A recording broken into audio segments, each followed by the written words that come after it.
Hello, I am Chickchang, and I am doing a detailed summary of Halo Contact Harvest. Due to the depth of detail I went into for this summary of this book, wanting to get as much of the useful information out of it, I decided to split it into 3 parts, which works out perfectly because the book itself is actually sort of split into 3 parts.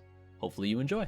Halo Contact Harvest is one of the first books that starts the Halo series. Some say that the Fall of Reach is first, which based on dates is technically correct. However, I would start with Harvest since the actual Fall of Reach happens many years after the events that occur on Harvest. The prologue is set during Operation Trebuchet, June 16th, 2524, where Staff Sergeant Avery Johnson and Nolan Byrne are infiltrating multiple locations looking for insurrectionist bombs and their makers. Eventually, they hit a warehouse from the front and the back with their squads, doing it flawlessly, eliminating targets with no casualties of their own. Byrne breaks the legs of an insurrectionist, or innie as they like to call them, in order to get information about the bombs. Turns out, they're disguised as tires on a truck that just left. The truck is then tracked to a restaurant named the Jim Dandy. Johnson and Byrne's squads arrive, Johnson with an M99 sniper rifle, covering while Byrne and his team move in. Johnson kills one of the targets while Byrne's team enters the restaurant, clearing for more hostiles. A woman comes out of the bathroom and sees the Marines, panics and grabs the little boy as a hostage. Byrne tells Johnson to take the shot. He hesitates due to no clear shot without killing the boy. The father of the boy lunges at her, consequently setting off the bomb and getting everyone killed except Byrne. 38 civilians, 3 Marines, being Byrne's team, and the 2 innie targets are all killed during this day. Johnson returns home to Chicago on August 10th, 2524 to his Aunt Marcia's home. He goes inside to a very cold home and finds out that she had passed away. He goes on a drinking binge after that and gets into a fight at a nightclub with a couple of bouncers, and he dips out when he hears sirens, and he ends up at Lieutenant Down's recruitment office, where he tells the lieutenant that he's been AWOL for 72 hours, jokingly dismissed by the lieutenant, and tells him that his transfer was approved, which Johnson found odd due to the fact that he didn't request a transfer. September 3rd, 2524, in the Epsilon Indy system, a ship called Horn of Plenty just had drive failure and subsequently was dropped out of slipspace. A signal was sent back to Harvest notifying that the drive had failed. This food freighter is then attacked by an unknown vessel that does not match any known ship design, knocking out all means of communication and visibility.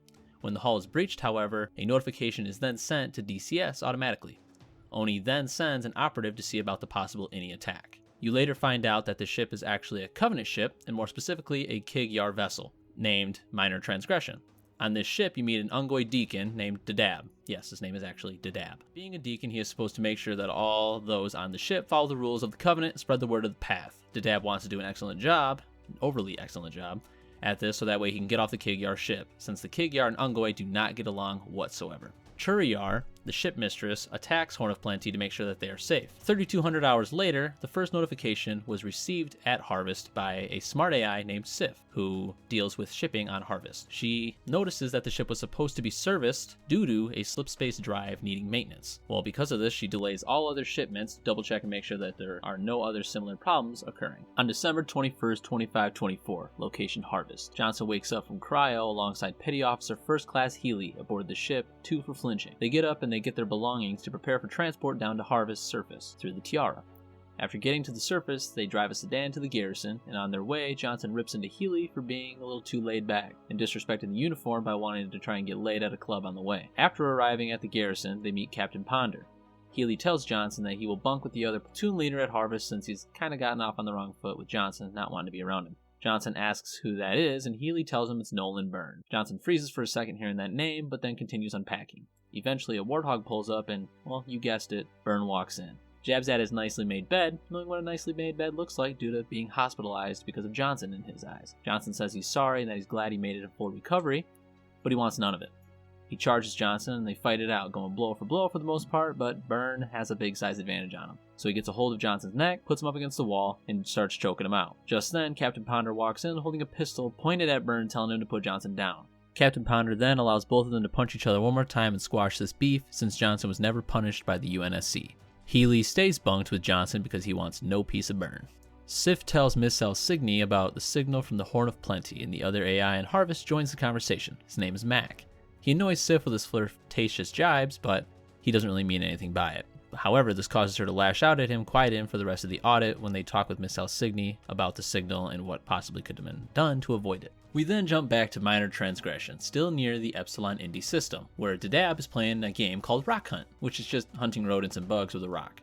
He explains the game to the Huragok, named Lighter Than Some. Dadab tries to get him to play, but doesn't really want to because he thinks it's murder. Churiyar then calls Dadab to the deck, but doesn't want him to bring the Huragok. When he gets there, she tells him that she wants her pick of the plunder, while one of the other Kig-Yar on the ship is disabling the Luminary, which is a device that's used for the Covenant to find relics. Dadab says that this is heresy, offending many of the Kig-Yar on deck. However, Churiyar convinces him that it's okay because, well, communication problems happen all the time, and there's a hint of threat to Dadab. They enter another frigate thinking that it's all clear, and they tell Dadab to go to the command cabin to obtain the relics. But when he gets there, he is attacked by a human that is screaming at him and hitting him with a fire extinguisher. The man is killed by Lighter, who threw a rock at him, caving in his skull, which is pretty gnarly. The ship that they attacked and boarded was a ship bringing a prototype of the farming plows used on Harvest. So for the Covenant, nothing really special at the moment. Sif happens to see this ship slowing down, the same ship that's being attacked, but she doesn't know that it's actually being attacked. When she tries to hail the ship and gets no response, the signal that she was getting from the ship turns into a million tiny fragmented signals. She then calls Jillian Alsigny to tell her that the ship was attacked and that another had been destroyed. However, when she looks at the look on her face, she doesn't seem surprised.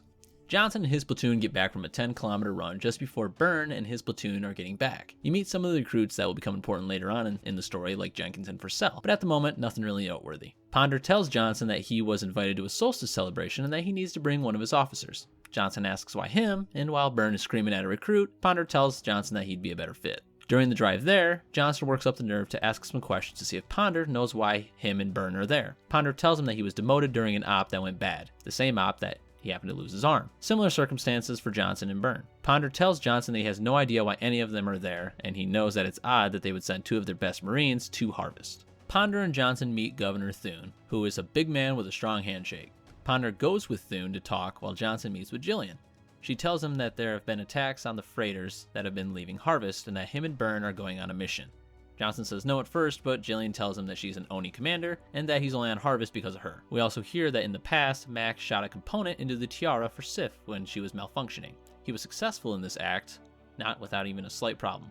When she found out that he had done this, she was furious because she could have easily been destroyed if anything had gone wrong. So we kind of find out why she's nippy with Mac, even though, flirting aside, he's a gentleman, and for lack of a better term, and he's flawless at his job. Churiyar and some of her men infiltrate another ship and scout it out, making sure that there are no humans on this ship.